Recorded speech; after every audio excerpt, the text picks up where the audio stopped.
Hi మా మనకు ఇటువంటి ఇది పార్ట్నర్షిప్ బేస్డ్ క్వశ్చన్స్ అనేది సో సో సమ్ అమౌంట్ ఉందన్న 1550 అనేది ఇది ఏకి మీకు డివైడ్ చేశారు. ఇక్కడ మొత్తం చదువుకుంటా పోతే ఏ షేర్ బి షేర్ ఇచ్చుకుంటా పోతాడు.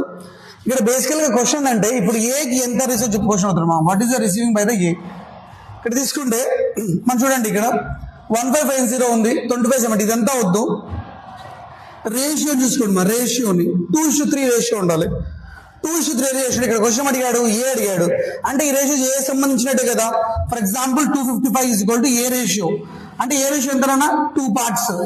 ఇది చూడండి 2 తో డివైడ్ చేస్తే మనకి పాయింట్స్ వస్తుంది. So option A wrong. So మళ్ళీ 268 ఉంది. సో బై 2 చేయండి ఎంత వస్తుంది 314 వస్తుంది.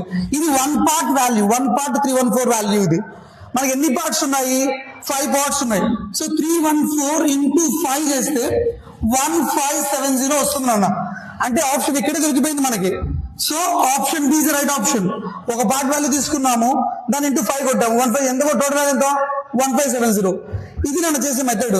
బట్ చాలా మంది ఏం చేస్తారంటే ఈ 1570లో ఈ 25 రూపీస్ ప్లస్ 70 డిడక్ట్ చేస్తారు. తర్వాత మళ్ళీ ఎక్స్ వాల్యూ తీసుకుంటారు. ఇదంతా లాంగ్ లెంత్ అన్న. సింపుల్ ఆప్షన్ ఇచ్చిందంటే 2 పార్ట్స్ వాల్యూ 2 పార్ట్స్ ఒక వాల్యూ వస్తుంది ఇంటూ 5 కొడితే ఆన్సర్ వచ్చింది. థ్యాంక్ యూ అన్న. Option B is right option. Thank you.